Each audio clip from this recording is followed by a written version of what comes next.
Hey guys, good morning.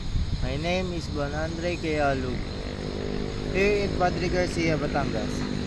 They also used to take a short video here.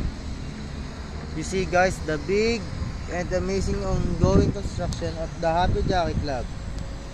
You see guys, the construction of more buildings here on our place in Barangay San Felipe, Padre Garcia, Batangas.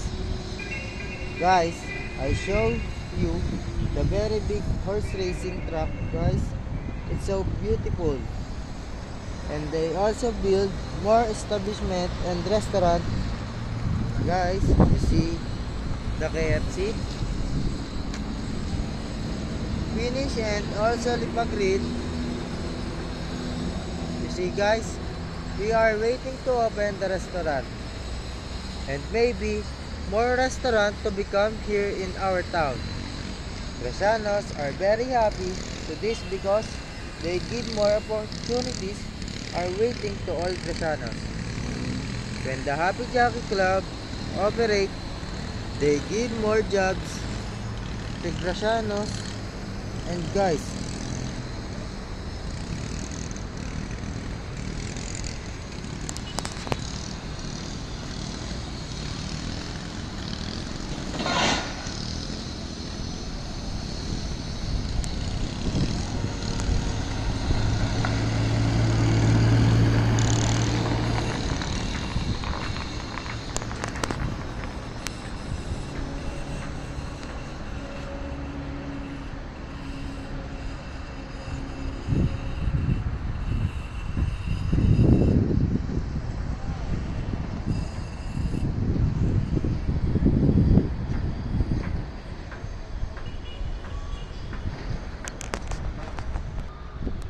Hey guys, you see the Happy Jackie Club is so beautiful and in Padre Garcia, Batangas.